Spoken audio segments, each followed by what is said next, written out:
When I Fall by Scarlet Emerald 32. Chapter 39. Wow, it's looking great in here. Michonne stuck her head into the RV and Talisa looked up from her spot, putting a fresh coat of paint on one of the walls.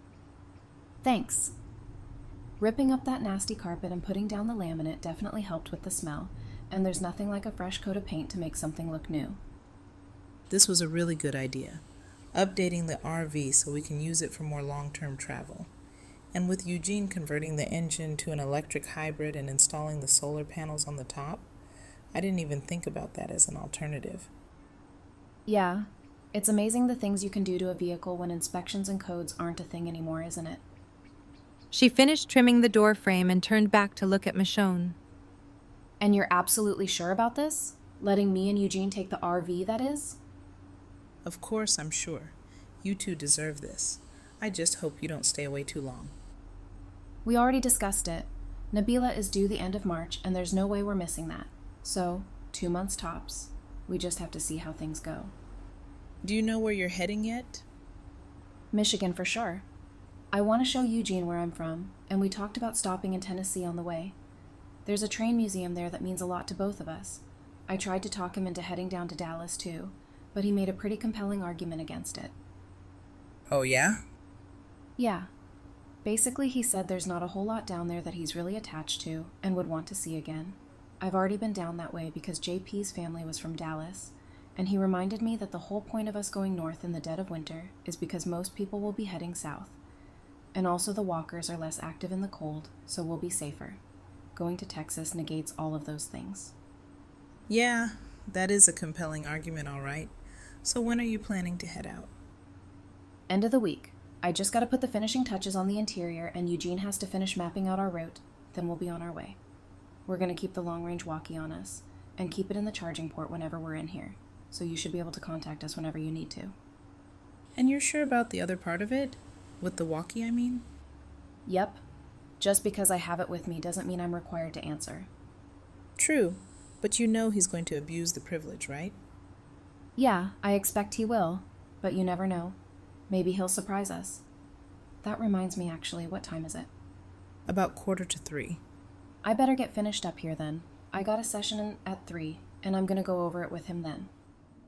About 10 minutes later, after Talisa had washed up and changed out of her paint-splattered clothes, she headed over to the townhouses and down into the basement.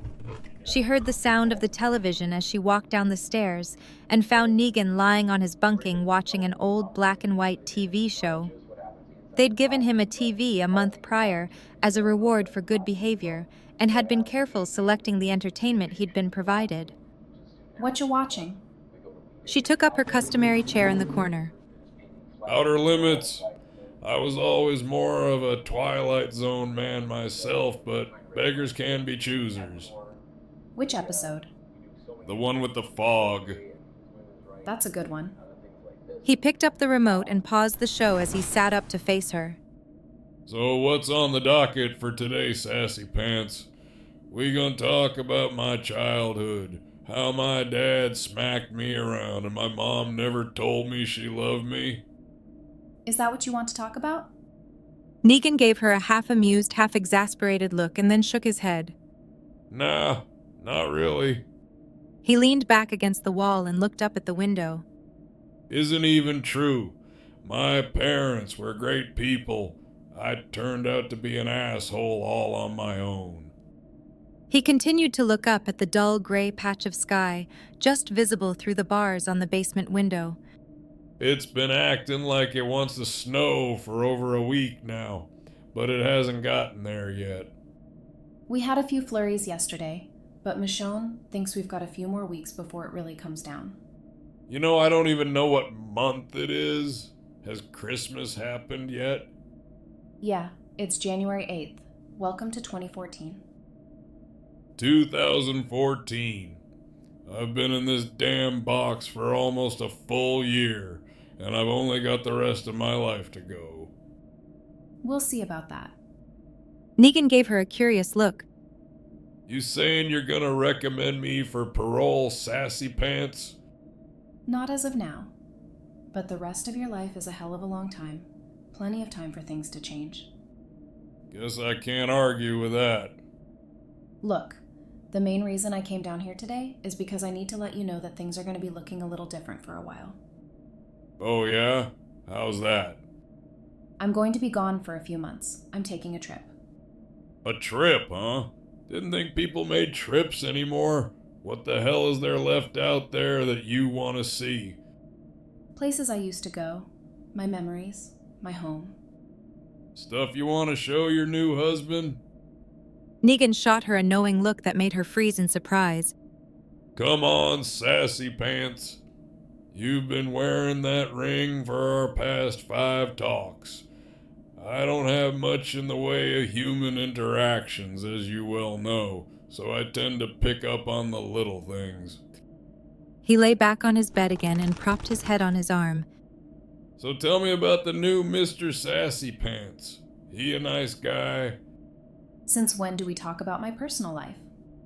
Oh, come on. I'm not asking for details, just general information. What could it hurt?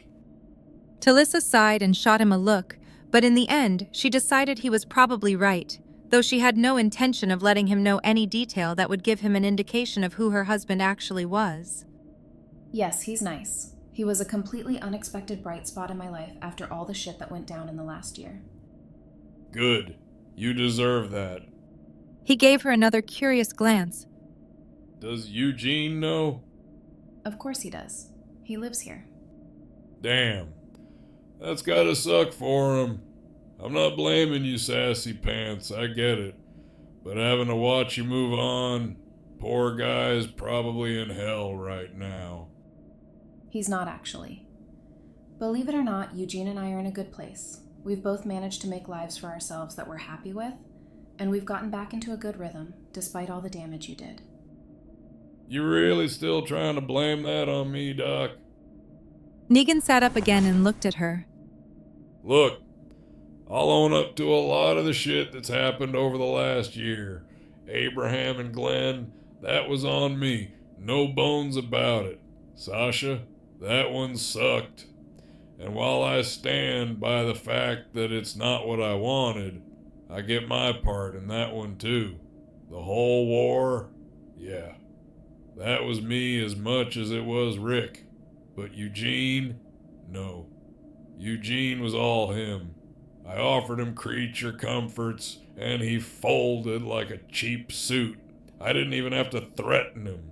So let's stop pretending that I'm some horrible monster because I offered him a place by my side where his talents would be appreciated, and he took me up on it.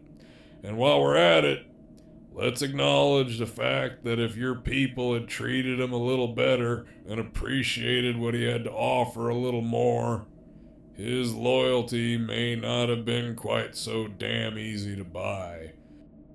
That's a fair point, and one that we're actively changing moving forward, but it's also not the point of this visit. She pulled a walkie-talkie out of her back pocket. I'm going to be gone about 2 months. I'll have this turned to Channel 7 twice a day, at 9 a.m. and at 7 p.m. You want to talk to me? Click it on at either of those times. Don't bother trying to tune into any other channels. This one's been rigged to only work on the one, and if for some reason I don't answer, well, assume something came up and try again later, okay? You're letting me have daily chats with you while you're on your honeymoon, sassy pants. Gotta say that's kinda kinky. You trying to change my mind about this? Because I can just as easily take it back. No, ma'am, I'll follow your rules to the letter. Scout's honor. She slid the radio between the bars and dropped it into his hand, giving him a skeptical look. I have a hard time believing you were ever a Boy Scout. He gave her a grin in response. Eugene, you missed the turn. Talisa looked over her shoulder at the road they were supposed to be turning onto. Full transparency, I've added an additional stop to our itinerary. I thought the inaugural night of our first road trip as husband and wife should be spent at a location that I know holds deep significance to us both. And where might that be? You'll see soon enough. They drove a few more minutes down the road and then turned again. Talisa's face broke into a grin as she saw the fence line of the small airport in the distance. She reached over and ruffled Eugene's hair as he shot her a quick smile of his own. I sure do love you, haircut. The next few weeks were some of the best Talisa could remember in years. Since well before the fall of the world, they realized quickly that with no traffic or rest stops, travel was actually quite easy. It took them only 8 hours to get from the airport to the train museum in Tennessee, where they spent 4 perfect days, 2 staying in one of the old train cars and 2 even more special ones in one of the old fire watchtowers in the Smoky Mountains. Talisa wasn't sure she'd ever seen more beautiful scenery. From there they headed north, and they decided to initially bypass Michigan in favor of heading to Mount Rushmore, which both of them had always wanted to see. There was something cathartic about camping under a piece of history that had remained untouched, even with everything else that had changed. As February began, they found themselves in Michigan on Mackinac Island, a place Talisa had been many times before in her life. So you're saying that this RV is in fact one of the first vehicles to drive onto this island in over 100 years? Eugene asked as he handed Talisa a cup of hot tea and climbed onto the bed beside her. Well, I can't really say who's shown up and in what over the past few years, but before, when there were still laws, yes, since 1898. When the first cars were being manufactured, they decided they spooked the horses, so they banned them. Over the years, it just became a quaint little quirk, so they kept it. What modes of transportation were utilized in their place? Walking, obviously. A lot of locals like to use bikes, but horse and buggies were also very prominent. That was my favorite when I was a kid. We'd always take the ferry over here, and then take the horse-drawn taxi around the town. It was quite a stroke of luck that one of those ferries was still operational when we arrived. And even more lucky that you figured out how to drive it. In truth, it's not all that complicated. And removing the added complexity of avoiding other water vehicles and proper docking procedure, it was a veritable piece of cake. Is there anything you think you couldn't figure out how to be good at, if you put your mind to it? There is, in fact. She looked up at him curiously. I have 2 left feet, as you are well aware. My mother attempted briefly in my youth to improve upon my dance skills with classes, though I could not begin to hypothesize on her reason for doing so. It became readily apparent that no amount of practice or instruction could make up for my abysmal sense of rhythm. Oh, I don't know. Talisa leaned up to gently kiss the side of his jaw. I'd say your rhythm's pretty good where it counts. He smiled down at her and turned his head to kiss her, pulling her in closer as he did. She leaned back to set her mug down on the side table and then turned back to him, climbing in his lap as she continued to kiss him. Just so you know, She murmured as he tilted her head back so he could kiss down the side of her neck. we're good for now, but we're going to need to re-up on necessities within the next few days. There's a free clinic in St. Ignace just down the shoreline we can try. All right. Eugene pulled her down and kissed her again. Suddenly she felt him hesitate, and she looked down at him in confusion. You okay, haircut? She brushed the hair back from his face so she could look at him.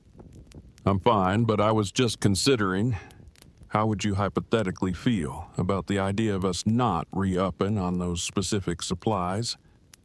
Talisa looked down at him in surprise.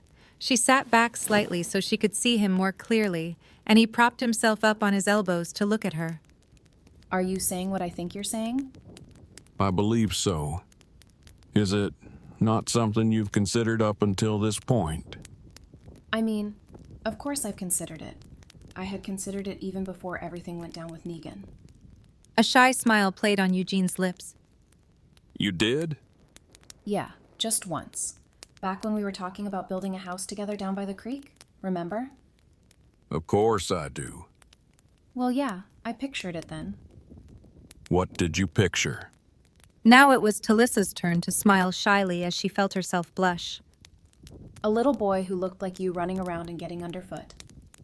Eugene smiled outright at that, and he sat up and kissed her.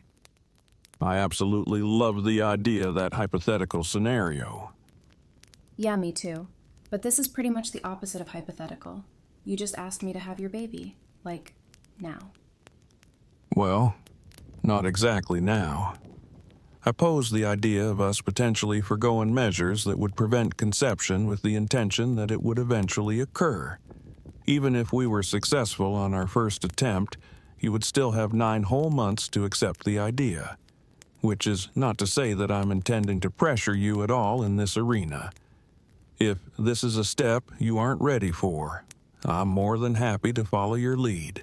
In fact, if you decide it's a step you aren't inclined to take at all, given the ever-tumultuous state of affairs in this world, I would completely understand and will be more than happy to continue as we are. Talisa leaned in and kissed him again. She loved how he went out of his way to make sure she never felt pressured or rushed into any decision. He always made her feel so safe and secure, knowing whatever she chose, he would be there beside her, and she knew she could tell him the truth, even when the truth was hard. I'm scared. I do want that. I want a family with you. But it's just scary. Things can happen so fast in this world, and I know myself. Children? Our children. I know I'll be terrified for them every day. I completely understand that. Before I met you, I'd never even considered the idea of becoming a father.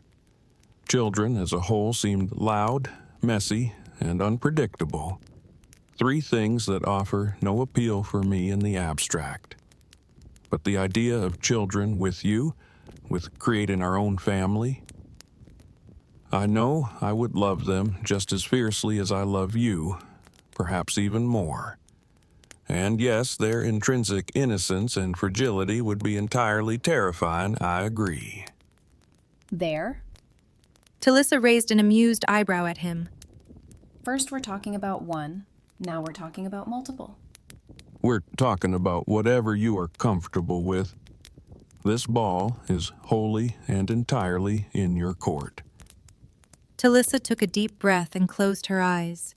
She knew what she wanted. It had never been a question. The idea of it thrilled and terrified her at the same time. As she opened them again, she saw he was still carefully watching her. Okay. He looked at her in slight disbelief. What? I said, okay, let's do it. You're absolutely sure? I'm sure it's what I want. I'm still terrified, but if we don't do things that scare us, what's the point of being here, right? Eugene smiled and put a hand against her cheek. I utterly and unequivocally love you. Back at ya. She wrapped her arms around him and kissed him slowly. The next morning, Talisa rolled over and reached out for Eugene but found his side of the bed empty. She shivered slightly as she realized how cold it had gotten in the RV. One of the modifications they'd made before they'd left was to add a wood-burning stove with its own vent pipe to the RV. She looked through the bedroom door and saw that it had burned down to embers. She assumed Eugene had gone to get wood from the container mounted to the back, and she snuggled down into the warmth of the blankets as she waited for him to return. A few minutes later, she heard the door open and she sat up. Hey, haircut, did you? The words died on her lips. It wasn't Eugene standing in the walkway of the RV. It was a woman, in a tattered coat and beanie. She was covered in dirt and holding a Bowie knife as she stared Talisa down. Who are you? I was about to ask you the same. How'd the hell you get on this island? Ferries from the mainland stopped coming years ago. We drove one over ourselves. Talisa carefully inched her hand slowly backwards towards the edge of the bed as she spoke. I grew up coming here. I wanted to come see it again. Who's we? My husband and I. We don't want any trouble. We're not trying to take anything. We'll be on our way today. Nice place you have here, very warm and cozy. Don't. Talisa warned as the woman took a step forward. She pulled her revolver from the side of the bed and leveled it at her as she pulled back the hammer. The woman raised her hands immediately and took a step back. Slow down there. Like I said, we don't want any trouble, so why don't you just walk away, and we'll both go on having the kind of day we want to. See, the problem with that is that you have food and shelter, and I have people who are sorely in need of both around here. I'm sorry to hear that, but it's not my problem. And if you really think I'm not prepared to defend what's mine, I promise you're going to regret that miscalculation. You fire that gun, and my people are going to hear it, then you'll be the one regretting your choices. I'll give you a car and send you on your way. You can't ask for more than that. I can, and this is your last warning. Honey, you've got no idea who you're... The woman crumpled to the floor. Eugene was standing behind her, holding his rifle with the butt of it pointed at where he'd just slammed it into the back of her head. Are you all right? Yes, but we have to go. Now. She's got people with her. Get her outside and let's get out of here. Eugene dragged the woman to the door and down the steps, propping her against the nearby tree, and then ran back in. He closed the door and then jumped into the driver's seat, turning over the ignition. As they sped down the main road towards the boat dock where the ferry was, bullets ricocheted off the panels they'd installed on the sides of the RV. Guess her friends showed up. Talisa observed as they skidded on a turn headed for the ferry. She saw a group of at least 20 armed people running up the side road towards them. Eugene. I know. He flew down the dock tires, screeching as they hit the deck of the ferry. We have to get the gate up if they get on board. Cover me. He hopped out of the driver's seat, ducking a bullet that came at him as the group ran towards the dock. Talisa grabbed his rifle and began firing into the crowd, which dispersed, ducking for cover as they fired back. Eugene ran across the deck, dodging shots, and began to manually crank up the gate that connected the ferry to the dock. It was slow going, and Talisa saw the unknown enemies creeping slowly forward between her shots. Hurry, Eugene. I'm trying. This winch has exactly one speed. He'd gotten it almost all the way vertical when one of the men came running to the end of the dock and took a flying leap, grabbing onto the outside of the gate and attempting to climb over it. Talisa turned and aimed the rifle at him, blowing him back into the water. Close enough. Let's get this show on the road. She saw him run back along the deck to the bridge, and after a few more tense seconds, she heard the engine of the ferry rumble to life. She ducked as another bullet punched into the RV near her head. She looked out and saw that the group of people were now assembled at the end of the dock, still firing on them, but there was a quickly widening gap between the edge of the dock and the ferry. One of them looked like he was contemplating trying to jump for it, but his friend stopped him. They all yelled and jeered at the ferry as it continued to make its way back across the lake. Once she was sure they were a safe enough distance away, Talisa hopped out of the RV and headed into the bridge with Eugene. We in the clear? Yep, have a look. He turned to see the group now angrily gesturing at them from the edge of the dock that was shrinking by the second. Guess they aren't too pleased about our exit. Talisa opened the door of the bridge and stepped out onto the deck so they could see her.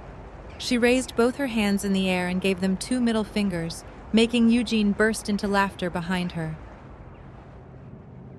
Whoa, hang on, I just realized something. Talisa said, from her place sitting cross-legged in the passenger seat of the RV with a map unfolded in her lap. Eugene took his eyes off the road briefly to look over at her. What's that? You up for a small side quest? After the excitement we had this morning, you really want to add more adventure into the mix? This one should be pretty straightforward. If we can actually do it. If it doesn't pan out, we can just leave. No real loss. Either way, we'll be in and out before we have time to get in trouble. In and out of where exactly? Talisa turned the map towards him. Fenville. If we take a left up here, it should be about 20 minutes down the road. It's one of those tiny, everything is centered on Main Street kind of towns, so it shouldn't be too hard to find the city municipal building. And why exactly are we in search of the city municipal building in a one-stop light town? Let me keep a little mystery, and I promise you'll know soon. Eugene rolled his eyes slightly inside. Fine. About 20 minutes later, they pulled up outside a dilapidated building with a half-broken sign that read, Fenville City Hall.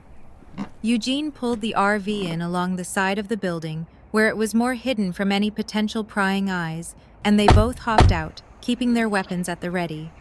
There were a few walkers in the road, but the below-freezing temperatures had effectively frozen them in place.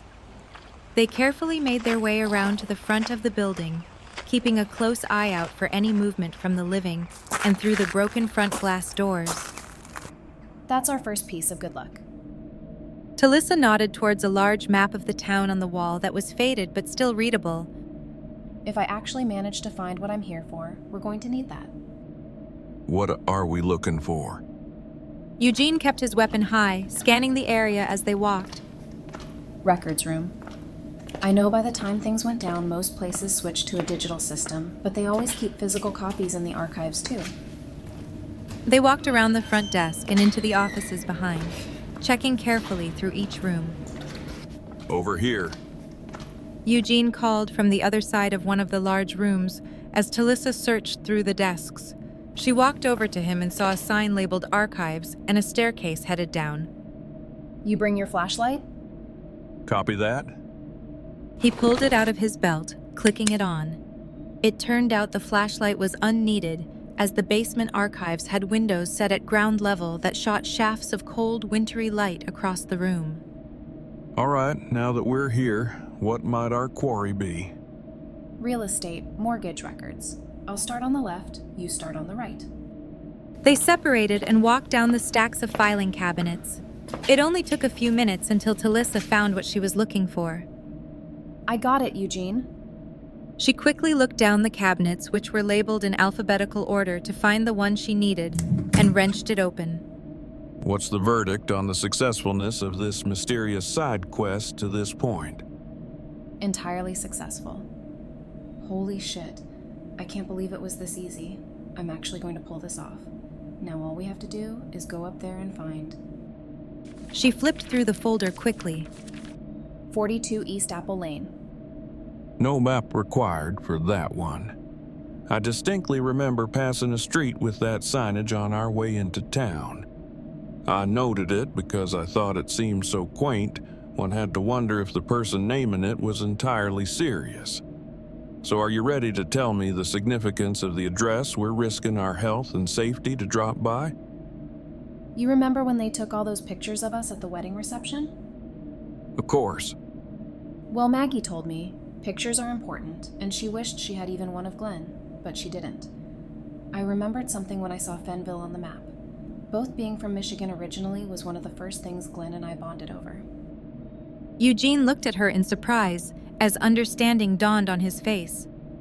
Surely you aren't saying... Talisa grinned and held up the folder again. 42 East Apple Lane is the home of Ha-Yun and Seo-Yun Ri. Let's go get Maggie and Hershel a gift they'll never forget. 2 weeks later, Talisa pulled her blanket tighter around her as she looked out over the scenery at their last destination before they headed home. The thundering of the water seemed to drown out every other sound. They'd taken the precaution of hanging lines rigged with bells and rattling cans around their campsite when they'd set up a few days ago, seeing as the sound of the falls would most likely drown out any approaching walkers. As Talisa watched the steady flow of water over the edge in front of her, Eugene wrapped an arm around her from behind. She smiled and leaned back to give him a slow kiss. How are you enjoying your first trip to Niagara Falls? I'll admit, it's not exactly how I envisioned it, but there are undoubtedly aspects that are far superior to my initial expectations. He pulled her closer and rested his chin against her shoulder. There's a sort of comfort in it, don't you think? No matter what happens in the world, every single day, approximately 65 billion gallons of water will spill over these falls without pause or care. Nature itself has a deep and abiding continuity. Yeah, it does. Still kind of freaks me out, though. Eugene looked down at her curiously. The waterfall? Yeah. I mean, I did a report on it when I was in school, and it's kind of hard to avoid all the horrible ways you can die. Drowning is bad enough. But did you know years of erosion have basically made a giant cave behind the falls that you're more than likely to get trapped in and just pummeled until you die? And that's not even taking into consideration the honest-to-God Indiana Jones level whirlpool about a mile up the river that has killed more people than the actual falls. Nature may have continuity, but it's also got raw power that can be pretty intimidating. No arguments there. Eugene said with a chuckle, kissing her shoulder. Hey, what time is it? I believe it was about 5:45 when I came out, so I'd say it's around 6 now. Guess we better head in and figure out what we want to eat for dinner before my 7 o'clock call with Negan, huh? Being that we're intending to head back towards home tomorrow, if you wanted to take a night off, I'm sure everyone would be entirely understanding. Yeah, I know they would. Hell, everybody back home would have been fine with it if I just stopped talking with him completely until we got back. But I'm not. I'm a doctor, and he's my patient. My only patient currently. Not liking him doesn't give me pass to not do my best as his doctor. Eugene smiled and cupped her face in his hands to kiss her. A perfect example of why you are such an exemplary psychiatrist, Dr. Prince Porter. Now let's go see what grub we can scrounge up from our ever-dwindling supplies. They walked together back towards the RV, and as they did, Talisa looked over at the snowman they'd built 2 mornings ago and smirked. Man, having our first sunny day today really did a number on poor old Sigmund. He's got a decided tilt now. Well, considering he's the first snowman I've ever attempted to build, being that I was not raised in an area blessed with an abundance of snow, I'd say his structural integrity was always questionable at best. He is well dressed, though. They'd put Eugene's wide-brimmed hat and her colorful green and purple scarf on the snowman, giving him the look of a fashionable cowboy. Eugene chuckled again at her observation as they both walked back into the RV and closed the doors. About an hour later, after they had their dinner of canned chili heated on the stove, Eugene picked up his copy of The Hitchhiker's Guide to the Galaxy, gave her a quick peck, and then headed into the bedroom. Talisa picked up the walkie-talkie, clicked it over to the correct channel, and waited. This is Big Dog to Sassy Pants. Come in, Sassy Pants. Over. I already told you that's not my call sign. And Big Dog is definitely not yours. Oh, right. What was yours again? My official call sign is Possum, but I don't expect you to follow the rules, seeing as you have yet to.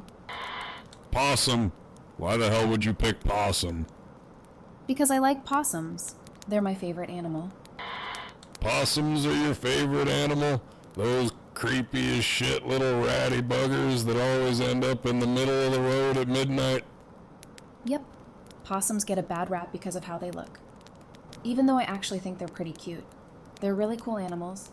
They are immune to rabies, super smart, and they actually eat a lot of the nastier bugs like ticks. I always wanted one as a pet. Damn. I never knew all of that. Guess you learn something new every day, huh? Guess you do. So, if I can't have Big Dog, what call sign do you think I should get Sassy Pants? Jean Valjean? You're hilarious. So how are things going at home? Any particular reason you tuned in to talk to me tonight? Guess I just missed hearing you bust my balls. Nothing much happening here. I mean, as far as I can tell. Seemed like there was some sort of scuffle last week, but it's not like anyone tells me anything. Michonne came down to check in on me a few days ago. Boy, is she getting huge. You know it's rude to call a pregnant woman huge. It's also accurate. I feel for her, though. It's gotta suck, having to go through all of it without him. Wonder who the kid's gonna look more like. Guess we'll find out soon. So, where are you and Mr. Sassapants this fine evening? We're actually at Niagara Falls, camping in the national park on the Canadian side. No shit. Well, that sounds damn romantic. I wouldn't want to keep you from a memorable evening. Oh, trust me, you have absolutely no say in that. I'll be getting off at our normal time either way. As she was speaking, the bedroom door opened and Eugene peeked his head out. Would I be imposing if I grabbed myself a cup of coffee? Of course not. I don't mind if you're in here.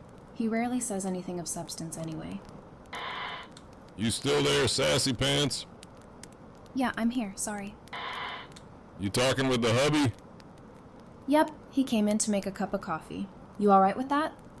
Don't want to violate our doctor-patient confidentiality if you're not comfortable with him hearing our riveting conversation about Niagara Falls and how big Michonne is getting. Nah, it's cool. You want to say hi? Well, I don't know about that now. seeing as he's the guy who replaced my good buddy Eugene. Seems a little disloyal. Eugene spun to look at her with a confused expression, but she simply smirked and pressed a finger to her lips to shush him. He gave her one more questioning glance, but then shook his head slightly and returned to making the coffee. You are aware that Eugene betrayed you in the end, and is pretty much the direct reason you're sitting in that cell right now, right?